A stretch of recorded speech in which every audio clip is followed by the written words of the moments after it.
News 18 বাংলায় স্বাগত। আপনাদের সঙ্গে রয়েছে আমি শর্মিষ্ঠা। বিধানসভা থেকে বিজেপিকে কড়া নিশানা করলেন মুখ্যমন্ত্রী মমতা বন্দ্যোপাধ্যায়। একাধিক বিষয় তিনি উল্লেখ করেন, একাধিক বিষয় তিনি অভিযোগ করেন। আমাদের সঙ্গে রয়েছে প্রতিনিধি অরূপ। অরূপ, কি বলেন? সাসপেন্ড হওয়া দুই দলীয় বিধায়কের সাসপেনশন প্রত্যাহারের দাবিতে বিজেপি একেবারে শুরু থেকেই তারা স্লোগান সাউটিং শুরু করেন। তাদের মূল লক্ষ্য হচ্ছেন মুখ্যমন্ত্রী মমতা বন্দ্যোপাধ্যায়। রাজ্যপালের ভাষণের ওপর যে জবাবি ভাষণ, সেই জবাবি ভাষণের যাতে কোনোভাবেই শাসক দল দিতে না পারে, মুখ্যমন্ত্রী যাতে বলতে না পারেন, পরিষদীয় দলের মন্ত্রী যাতে করতে না পারেন, সেই লক্ষ্যেই তাদের কিন্তু আজকের এই কৌশল। এবং যেটা দেখা যাচ্ছে যে আগাগোড়া তারা সেই শুভেন্দু অধিকারীর নেতৃত্বে বিজেপি বিধানসভার অভ্যন্তরে তারা এই স্লোগান সাউটিং চালিয়ে যাচ্ছে। কিন্তু প্রশ্ন হচ্ছে যেটা যে এই স্লোগান সাউটিং এর মধ্যেও প্রথমত পার্থ চট্টোপাধ্যায় তার বক্তব্য শেষ করেছেন, মুখ্যমন্ত্রী এখনো তিনি বলে যাচ্ছেন। এর মধ্যে যেটা বিক্ষিপ্ত ভাবে বিজেপির দিক থেকে কখনো ভারত মাতা কি জয়, কখনো মোদি মোদি স্লোগান, কখনো জয় শ্রীরাম স্লোগান, এইভাবে কিছু বিক্ষিপ্ত ভাবে কিছু বাধা দেওয়ার ঘটনা ছাড়া তাদের যে মূল লক্ষ্য ছিল যে কোনোভাবেই পড়তে দেব না, কোনোভাবেই মানে মুখ্যমন্ত্রীকে জবাবি ভাষণ দিতে দেব না, সেই জায়গা সেই পরিস্থিতি কিন্তু এখনো পর্যন্ত তৈরি করতে পারেনি বিজেপি। এবং বিজেপি এই পরিসরে যেটা যে মুখ্যমন্ত্রী কিন্তু তার মেয়াদকালে তার যে সরকারের যে বিভিন্ন যেটা সাধারণভাবে বাজেট অধিবেশনের বা রাজ্যপালের ভাষণে যেটা লিখিত রয়েছে যে সরকারের বিভিন্ন উন্নয়নমূলক দিক, সরকারের বিভিন্ন সাফল্যগুলোকে তুলে ধরে যেটা তার যা বক্তব্য সেটা তিনি দেখেছেন। এবং বিজেপিকে প্রতি ক্ষেত্রে সেই সমস্ত প্রতিবন্ধকতা তৈরি করে, বিজেপিকে একটা খারাপ রাজনীতি করে, বিজেপি যে রাজ্যের উন্নয়ন চায় না, সেই অভিযোগ যেটা আগেও তিনি করেছেন, সেই অভিযোগ তিনি বিধানসভায় তিনি রাখলেন। ফলে এই বক্তব্যের পাল্টা হিসেবে বিজেপির দিক থেকে যেটা তুলে ধরার সুযোগ ছিল সেটা কিন্তু এখনো পর্যন্ত দেখা যাচ্ছে। একদম অরূপ, আপাতত তোমাকে ধন্যবাদ। আর মূলত বিজেপির দুই বিধায়ককে যে আজকে সকালে সাসপেন্ড করা হয় তার জেরেই অধিবেশনের চরম হট্টগোল এবং মুখ্যমন্ত্রীর বক্তব্যের মাঝেই হট্টগোল। আর বিজেপি বিধায়কদের এই হট্টগোলেই শুরু মুখ্যমন্ত্রী ভাষণ, সেখান থেকে বিজেপিকে নিশানা করলেন। কোন কোন জায়গায় বিজেপিকে নিশানা করা হলো, কি বক্তব্য মুখ্যমন্ত্রী মমতা বন্দ্যোপাধ্যায়, জানবো। আমাদের সঙ্গে রয়েছে প্রতিনিধি আবির ঘোষাল। আবির, দেখো 30 মিনিট হয়ে গেছে মুখ্যমন্ত্রী বিধানসভা অধিবেশন করতে বক্তব্য রাখছেন। যদিও মাঝে একবার পজ একটা নথি দেখা ছাড়া তিনি তার বক্তব্য থামাননি। যেটা অরূপদা বলছিল তার বাদেই হচ্ছে বিজেপি তাদের যে স্লোগান, কখনো জয় শ্রীরাম কখনো মোদি, সমস্ত স্লোগান চালিয়ে গেছেন। এরই মাঝে মুখ্যমন্ত্রী মমতা বন্দ্যোপাধ্যায় একাধিক ইস্যুতে বিজেপিকে দিকে কোণঠাসা করেছেন। বক্তব্যের ক্ষেত্রে যেগুলো উল্লেখযোগ্যভাবে উঠে এসছে, এক হচ্ছে যে কৃষক হত্যার ঘটনা। তিনি অভিযোগ করেছেন যে কৃষক গাড়ি চাপা দিয়ে হত্যা করা হয়, যদিও এই রাজ্যে বাংলার কৃষকদের পাশে তার নেতৃত্বাধীন সরকার রয়েছে এবং সমস্ত রকম ভাবে সেই সরকার কৃষকদেরকে সহায়তা করে। দ্বিতীয় হচ্ছে তিনি অভিযোগ করেছেন যে এনআরসি আন্দোলন করলে তারা গুলি চালায়, কোভিডে মারা গেলে ওরা গঙ্গায় ভাসিয়ে দেয় এবং ওরা এরপরেও বলে জয় শ্রীরাম, যদিও ওরা জয় শ্রীরাম বলে না। কেন মেয়েদেরকে বাধা দেওয়া হয়? একই সঙ্গে বাংলার বিভিন্ন প্রকল্পের কথা যেগুলো নেওয়া হয়েছিল, সেই সমস্ত প্রকল্পের যে কাজ হয়েছে সেই প্রকল্পের কাজের কথা উল্লেখ করেন। একই সঙ্গে তিনি এদিনকে মনে করিয়ে দেন যে কেন্দ্রীয় সরকারের কাছে তাদের প্রচুর টাকা বকেয়া হয়ে রয়েছে, সেই বকেয়া অর্থ তারা এখনো পর্যন্ত পাননি। যদিও রাজ্য সরকার চেষ্টা করে ট্যাক্স রেভিনিউ তাদের যে সংখ্যা সেটা 4 গুণ বাড়িয়েছে এবং বাংলা যেটা আগে যেটা পিছিয়ে ছিল এখন আর পিছিয়ে থাকে না। তিনি উল্লেখ করেছেন যে ওরা কাজ করতে পারে না, বিরোধীদেরকে উদ্দেশ্য করে ওরা কাজ করতে জানেও না। একই সঙ্গে তার অভিযোগ যে তার নেতৃত্বাধীন সরকার শিল্প চায়, কর্মসংস্থান চায়, বিরোধীরা চাইছে দুর্ভিক্ষ। সেই সংক্রান্ত উদাহরণ দিতে গিয়ে ডেউচা পাচামি তাজপুরের কথা তিনি উল্লেখ করেছেন। এবং তিনি উল্লেখ করেছেন এটাও যে বিজেপির কোনো লজ্জা নেই, তাদের কোনো লজ্জা করেও না, বরঞ্চ তারা দেশটা সর্বনাশ করে দিচ্ছেন। আগামী দিনে এই বিজেপির বিরুদ্ধে তারা তাদের আরো সুর চড়াবেন এবং তার বক্তব্য যে বিজেপি আগে বলেছিল 200 পার, কিন্তু আসলে বিজেপি হয়ে গেছে পগার পার। এই বক্তব্য ইতিমধ্যে চলছে এবং তার মধ্যে বিজেপির তরফ থেকে তুমুল বিক্ষোভ দেখানো হচ্ছে মুখ্যমন্ত্রীর বক্তব্যের সময়। আমি তোমার কাছে আজকে ঘটনার সূত্রপাতটা আরো একবার জেনে নিতে চাইবো যে কোথা থেকে এই পরিস্থিতি তৈরি হলো, কোথা থেকে এই আবারও বিজেপি বিধায়কদের হট্টগোল শুরু হলো, কোন ঘটনাকে কেন্দ্র করে, সেই ঘটনা বিবরণীটা তোমার কাছে জানতে চাইবো। প্রথম বিষয়টা হচ্ছে যেদিনকে আজকে প্রথমার্ধের একেবারে শেষ অংশে নিন্দা প্রস্তাব আনা হয় এবং সেই নিন্দা প্রস্তাবে উল্লেখ করা হয়েছিল সেটা হচ্ছে যে রাজ্যপাল বক্তব্যের ক্ষেত্রে তাকে সে সময় বলতে দেওয়া হয়নি, অসংসদীয় আচরণ করা হয়েছে, শৃঙ্খলা ভঙ্গের কথা তিনি বারবার ধরে তোলা হয়েছিল। পার্থ চট্টোপাধ্যায় যে প্রস্তাব আনেন সেই প্রস্তাবের পরিপ্রেক্ষিতে ধ্বনি ভোটে পাশ হয় এবং বিজেপির দুই বিধায়ক মিহির গোস্বামী এবং একই সঙ্গে সুদীপ মুখোপাধ্যায় তাদের দুজনকে সাসপেন্ড করা হয়। এদিন শুভেন্দু অধিকারী দ্বিতীয়ার্ধের অধিবেশনের শুরুতেই তিনি বলেন যে সাসপেনশন প্রত্যাহার করতে হবে, যদিও স্পিকার তাকে বলেন এটা প্রসিডিওর রয়েছে, তিনি বিরোধী দলনেতা প্রসিডিওর মেনে কাজ করুন, তাকে লিখিতভাবে তিনি জানান এবং তার সেই লিখিত বক্তব্য জানার পর তিনি তাদের বক্তব্য জানাবেন। এর মাঝে তিনি বলতে থাকেন যে যতক্ষণ না পর্যন্ত সাসপেনশন প্রত্যাহার করা হবে তারা কোনো বক্তব্য রাখবেন না এবং তারপরেই হচ্ছে এই মুহূর্তে দেখা যায় যে বিরোধী দলনেতা সহ বাকি বিজেপি বিধায়করা প্রত্যেকে দাঁড়িয়ে রয়েছেন এবং তারা অবিরত মোদি মোদি এবং এই জয় শ্রীরাম স্লোগান দিয়ে চলেছেন। বিজেপির কোনো বিধায়ক এখনো পর্যন্ত বক্তব্য রাখেনি, যদিও মমতা বন্দ্যোপাধ্যায় তার বক্তব্য রেখে চলেছেন। একদম, তুমি আমাদের সঙ্গে থাকো, আমরা দেখবো যে কি কোন কোন বিষয়গুলোতে বক্তব্য রেখেছেন মুখ্যমন্ত্রী মমতা বন্দ্যোপাধ্যায়। তিনি একাধিক বক্তব্য পেশ করছেন, তিনি এখনো পর্যন্ত তার বক্তব্য চালিয়ে যাচ্ছেন, 30 মিনিট হয়ে গিয়েছে তার বক্তব্য রেখে যাচ্ছেন মুখ্যমন্ত্রী মমতা বন্দ্যোপাধ্যায়। যদিও বিজেপি বিধায়করা তারা হই হট্টগোল করছেন, সেই হই হট্টগোলের মাঝখান থেকেই বক্তব্য রেখে যাচ্ছেন মুখ্যমন্ত্রী এবং সেখানেই বিজেপিকে নিশানা করছেন। তিনি বলছেন যে তারা কৃষকদের পাশে রয়েছেন, তারা গাড়ি চাপা দিয়ে হত্যা করেন না, বাংলার কৃষকরা তৃণমূলের পাশে রয়েছে, তারা কেন্দ্রের থেকে কোনো আর্থিক সাহায্য পায়নি, 90,000 কোটি টাকা কেন্দ্রের কাছে বকেয়া রয়েছে। এরকম একাধিক বিষয়ে বিজেপি এবং কেন্দ্রকে সরাসরি নিশানা করছেন বিধানসভা থেকে মুখ্যমন্ত্রী মমতা বন্দ্যোপাধ্যায়। আবির, এই মুহূর্তে আর কি আপডেট রয়েছে?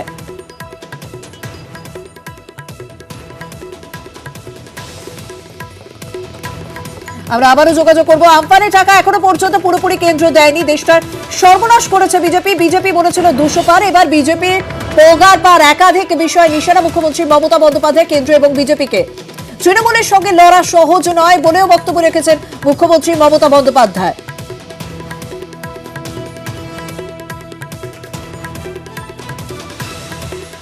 দুই বিজেপি বিধায়ক সাসপেন্ড, বাজেট অধিবেশনে সাসপেন্ড দুই বিজেপি বিধায়ক, মিহির গোস্বামী এবং সুদীপ মুখোপাধ্যায়। এবং এই ঘটনাকে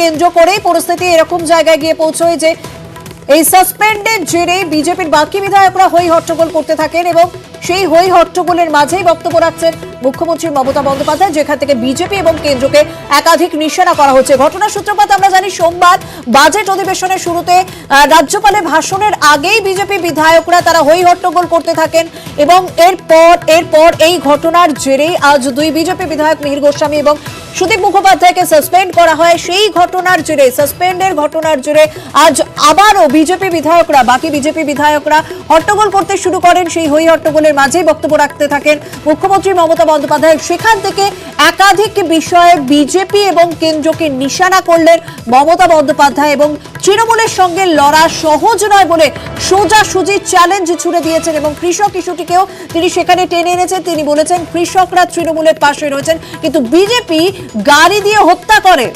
একাধিক বিষয়ে বিজেপিকে তথা কেন্দ্রকে নিশানা করেছেন মুখ্যমন্ত্রী মমতা বন্দ্যোপাধ্যায়।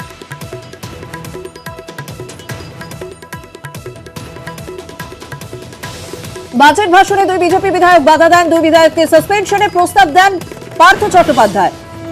শাসক দলের প্রস্তাব সায় বিধানসভা অধ্যক্ষের, ধ্বনি ভোটে সাসপেনশনের প্রস্তাব পাশ হয়ে যায়। যদিও মিহির গোস্বামী তিনি বলছেন সংখ্যাগরিষ্ঠতার জেরেই এই সিদ্ধান্ত নেওয়া সম্ভব হলো। আর এই সাসপেনশনের জেরেই বিজেপির বাকি বিধায়করা তারা হই হট্টগোল করতে থাকেন এবং সেখান থেকেই ওই হই হট্টগোলের মাঝে 30 মিনিট হয়ে গিয়েছে বক্তব্য রাখছেন মুখ্যমন্ত্রী মমতা বন্দ্যোপাধ্যায়, যেখান থেকে বিজেপি তথা কেন্দ্রকে একাধিক ইস্যুতে নিশানা করেছেন মুখ্যমন্ত্রী।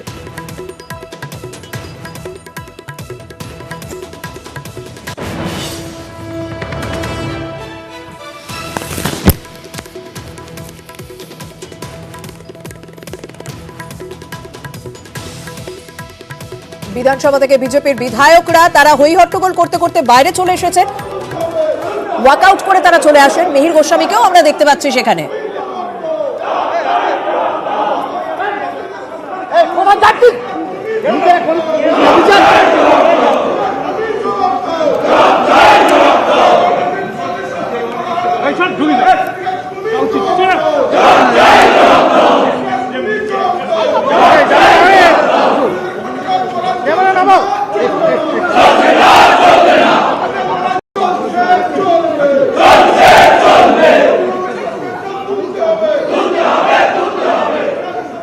আমরা দেখলাম, আমরা এতক্ষণ যে খবরের দিকে নজর রেখেছিলাম যে দুই বিজেপি বিধায়ককে সাসপেন্ড করা হয় সোমবারে হই হট্টগোলের জন্য, এবং সেই সাসপেনশনের পর আরো একবার বিজেপি বিধায়করা তারা আজ বিধানসভার অন্দরে হই হট্টগোল করতে থাকেন। তখনই বক্তব্য রাখেন মুখ্যমন্ত্রী, যেখান থেকে বিজেপিকে নিশানা করা হয়। বিজেপি এই মুহূর্তে ওয়াকআউট করছে। আমাদের সঙ্গে রয়েছে প্রতিনিধি আবির ঘোষ। আবির, দেখো, মুখ্যমন্ত্রী বলা শেষ, যদিও বিজেপি বিধায়কদের তরফ থেকে যে স্লোগান সেটা এখনো পর্যন্ত চলছে, এবং মুখ্যমন্ত্রীর বক্তব্য শেষ হওয়ার সাথে সাথেই আমরা যেটা দেখলাম সেটা হচ্ছে যে ওয়াকআউট করে বেরিয়ে যান হচ্ছে বিজেপি বিধায়করা। এদিনকে যে ঘটনার সূত্রপাত, সেই ঘটনার সূত্রপাত হয়েছিল যে জায়গা থেকে, সেটা হচ্ছে যে বিজেপির যে দুই বিধায়ক, এক হচ্ছে মিহির গোস্বামী, অন্যদিকে হচ্ছে সুদীপ মুখোপাধ্যায়, এই দুজনকে সাসপেন্ড করা হয়। এদিন দ্বিতীয়ার্ধের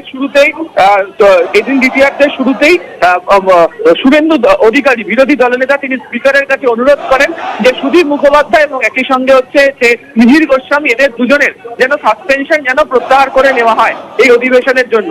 যদিও স্পিকার তাকে বলেন যে আপনি বিরোধী দলনেতা, বিধানসভার প্রসিডিওর সম্পর্কে আপনি জানেন, এবং আপনি আপনার তরফ থেকে লিখিতভাবে আমার কাছে জানান আপনার যে লিখিত বক্তব্য, সেই লিখিত বক্তব্যের পরিপ্রেক্ষিতে আমরা সিদ্ধান্ত নেব। এবং যে সমস্ত বিজেপি বিধায়কদের বলার কথা ছিল তারা কেউ বক্তব্য রাখেননি, এবং উল্টে তারা মোদি মোদি স্লোগান এবং একই সঙ্গে জয় শ্রীরাম স্লোগান তারা ভেতরে দিতে থাকেন। এরই মাঝে মুখ্যমন্ত্রী তিনি বলতে ওঠেন, এবং তিনি বলতে উঠে তিনি একাধিক বিষয় নিয়ে বিজেপিকে এদিনকে তিনি আক্রমণ করেছেন, কোণঠাসা করেছেন, এবং যে যে ইস্যুগুলোর পরিপ্রেক্ষিতে দিনকে তিনি কোণঠাসা করেছেন তার মধ্যে অন্যতম যেটা ছিল সেটা হচ্ছে যে আইন শৃঙ্খলা জনিত পরিস্থিতি, অন্তত বিজেপি শাসিত যে রাজ্যগুলোর যে বিষয় সেখানে, এবং তিনি উল্লেখ করেছেন যে কৃষকদেরকে গাড়ি চাপা দিয়ে হত্যা করা হয়, যদিও এই রাজ্যের কৃষকদের পাশে মমতা বন্দ্যোপাধ্যায় নেতৃত্বাধীন সরকার রয়েছে। একই সঙ্গে তিনি দিনকে বুঝিয়ে দিয়েছেন যে রাজ্যপাল যেদিনকে এসেছিলেন, তার 7ই মার্চের ঘটনা, সেদিন তিনি এসেছিলেন বুঝিয়ে সুঝিয়ে এটা প্ল্যান করে যাতে না করে বেরিয়ে যেতে পারেন, এবং তার বক্তব্য যে মহিলা বিধায়ক যারা রয়েছেন সেই সমস্ত মহিলা বিধায়করা সেদিনকে রাজ্যপালকে অনুরোধ করেছিলেন তিনি যেন তার বক্তব্য রেখে সেখান থেকে তিনি বেরোন।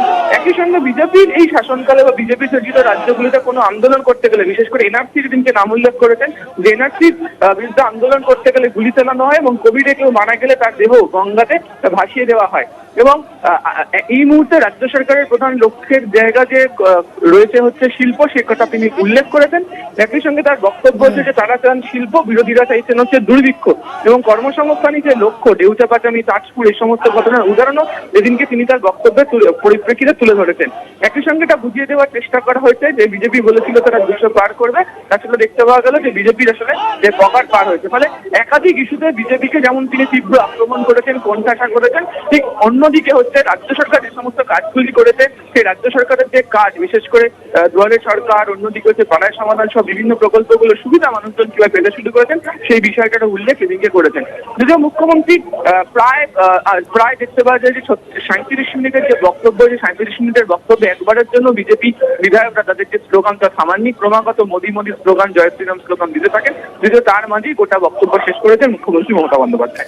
আবির, তুমি আমাদের সঙ্গে থাকো। আমরা বিজেপি বিধায়কদের ওয়াকআউটের ছবি দেখাচ্ছি, এবং সেখানে যথেষ্ট আমরা দেখলাম বিজেপি রাজ্যের বিরোধী দলনেতা শুভেন্দু অধিকারী তিনি যেমন ছিলেন, মিহির গোস্বামী ছিলেন, এবং একদম লিডে দেখা গেল অগ্নিমিত্রা পলকে, এবং সেখান থেকে আমরা দেখলাম বিজেপি বিধায়করা তারা বিধানসভা ওয়াকআউট করে বেরিয়ে গেলেন। আর কিছুক্ষণের মধ্যেই তারা সাংবাদিকদের মুখোমুখি হবে, তাদের বক্তব্য আমরা তুলে ধরবো। তবে আজ ঘটনার সূত্রপাত সেই সোমবার থেকে, যেদিন বাজেট অধিবেশনের শুরুতেই আমরা দেখেছিলাম বিজেপি বিধায়করা তারা হই হট্টগোল করেছিলেন। সেই হই হট্টগোলের জুড়ে আজ দুই বিজেপি বিধায়ক সুদীপ মুখোপাধ্যায় এবং মিহির গোস্বামীকে সাসপেন্ড করা হয়।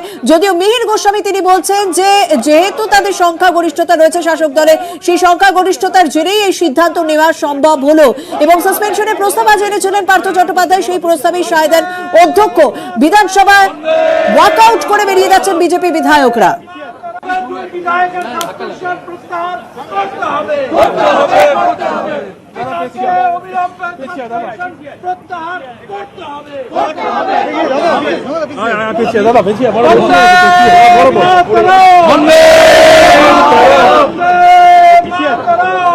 অভিনন্দন জানিয়ে প্রথমত আপনারা জানেন যে মোহাম্মদ বিন তুগলকের বিধানসভা চলছে।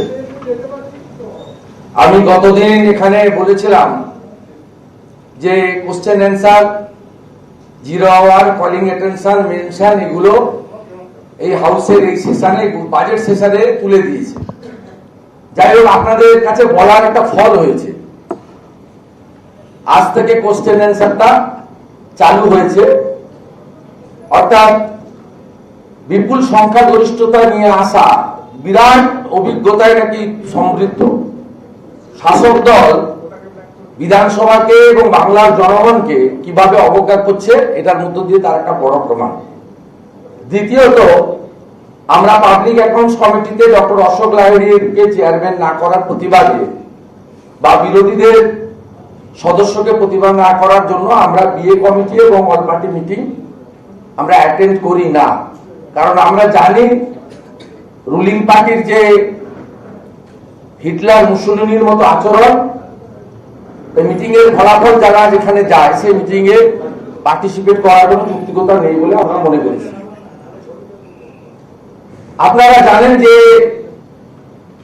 16 তারিখ পর্যন্ত যে বিষয়টা বিধানসভায় অনুমোদিত হয়েছিল বিজনেস, তাতে ছিল প্রথম দিন মহামান্য রাজ্যপাল মহোদয়ের বক্তৃতা, যা হয়নি, টেবিল হয়েছে। দ্বিতীয় দিন অবিসুয়ারি, সেখানে আমরা পার্টিসিপেট করেছি, কিন্তু আমরা আশা করেছিলাম যে বর্তমান মন্ত্রী থাকা অবস্থাতে মারা গেছেন সাধন পান্ডে, তার শোক প্রস্তাব আলোচনা হবে। এর আগে সুব্রত মুখোপাধ্যায়ের শোক প্রস্তাব নিয়ে সবাই বলার সুযোগ পেয়েছিল। আমাদের পক্ষ থেকে মনোজ টিকা তো আরো 2-1 এমএলএকে আমরা দায়িত্ব দিয়েছিলাম সাধন পান্ডে মহোদয়ের মোশন বা আলোচনা হলে অংশগ্রহণ করতে। তো সাধন পান্ডে মহোদয়ের এইবারে রীতি ভেঙে সাধন পান্ডে মহোদয়ের কোন স্মরণ করার সুযোগ কোন বিধায়কদের দেয়নি। তার কারণ হচ্ছে একটাই তো পোস্ট, মুখ্যমন্ত্রীর পোস্ট। তিনি নজরুল মঞ্চে তার রাজনৈতিক কর্মকাণ্ড করবেন, তাই এখানে 2 মিনিটে হাউস শেষ হয়েছে। আপনারা দেখেছেন মাত্র 2.5 ঘন্টা রাজ্যপাল মহোদয়ের ধন্যবাদ জ্ঞাপনের উপরে ডিসকাশন ছিল। 9 তারিখ এবং 10 তারিখ 2.5 ঘন্টার মধ্যে আমরা অর্ধেক টাইম পাই। আমরা 2.5 ঘন্টা, শাসক দল 2.5 ঘন্টা। আজকে মাননীয় সদস্যরা বলবেন উভয় পক্ষে, আগামীকালও বলবেন এবং বিরোধী দলনেতা বলবেন, তারপরে মুখ্যমন্ত্রী রিপ্লাই দেবেন। এই রীতিনীতি প্রথা আছে।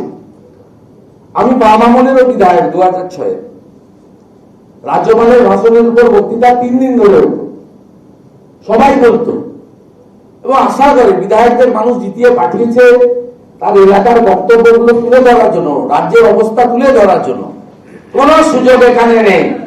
হঠাৎ করে কালকে সন্ধ্যেবেলা আফটার 5 PM আমাদের চিফ হুইপ অপোজিশন মনোজ টিকা মহোদয়কে রুলিং পার্টির চিফ হুইপ মাননীয় নির্মল ঘোষ ফোন করে বলেন যে কালকেই সেরে ফেলতে হবে। তা কোন থেকে সেরে ফেলার নির্দেশ এসেছে সেটা বাচ্চা ছেলেরাও জানে, আমাকে আর নতুন করে বলতে হবে না। 14 তলা চাইছেন আজকে সেরে ফেলতে। কেন, কি ভয়? কারণ এক্সিট পোল বলছে যোগী আদিত্যনাথ আসছে। কালকে বিজেপি সদস্যদের দিকে উনি তাকাতে পারবেন না। কালকে যোগী আদিত্যনাথ জি আসছেন, সব এক্সিট পোল দেখিয়েছে। আমি এক্সিট পোলের কথা বলছি না। তো আপনারা দেখুন, একদিকে বলছে বিজেপি উঠে গেছে, বিজেপি নেই, অমুক তমুক হারছে, অমুক কত বড় বড় কথা। তারপরেও কিভাবে ফিয়ার সাইকোসিস, ভয় কাজ করছে যে উত্তরপ্রদেশ এবং অন্যান্য রাজ্যগুলোতে বিজেপি ভালো ফল করবে, তাই 10 তারিখে মুখ্যমন্ত্রী বিজেপি সদস্যদের সামনে বা মিডিয়ার সামনে আসবেন না। তাই তাড়াহুড়া করে আজকে সভা, এবং আমরা তাও মেনে নিয়েছি, কারণ আমরা 75 মিনিট আমাদের ভাগের যা ছিল আমরা কাজে লাগাতে চেয়েছিলাম, সবাই প্রস্তুতি নিয়ে এসেছিলাম। ওদের দেখবেন 75 মিনিটের 50 মিনিটই একজন নিয়ে নিয়েছে, তাও স্পন্টেনিয়াস স্পিচ নয়, মেড ইন স্পিচ। আমাদের সদস্য ডক্টর অশোক লাহিড়ী প্রথমবার জিতে মেড ইন স্পিচ দিতে গেছিলেন হাউসের মধ্যে, তাকে অনেকটা তিরস্কার করা হয়েছিল। আজকে মুখ্যমন্ত্রী পুরো মেড ইন স্পিচ পড়েছেন, ডাটা নয়, লাইন ধরে ধরে পড়েছেন, আপনারা নিজেরা দেখেছেন। 50 মিনিট একা নিয়ে নিয়েছেন, আর আমরা সব মেম্বারদের মধ্যে ভাগ করে দিয়েছিলাম। আমাদের মুড ছিল যে আমরা পার্টিসিপেট করব, ডিসকাশনে যাব। আমরা কোশ্চেন অ্যান্সারে আমাদের মনোযোগ আউট থেকে শুরু করে 1 নম্বর কোশ্চেন ছিল, সবাই পার্টিসিপেট করেছে। আমরা এলাকার কথা, রাজ্যের কথা তুলে ধরতে চাই, সেই কারণে লোক আমাদের পাঠিয়েছে।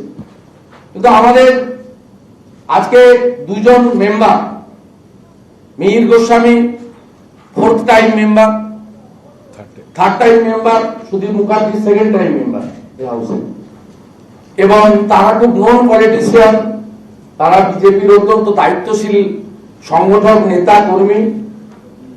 তাদের 2 জনকে কোনো কারণ ছাড়াই আজকে শাসক দল বা সংখ্যাগরিষ্ঠতার জোরে মোশন এনে সেশনের বাকি দিনগুলোর জন্য সাসপেন্ড করেছে।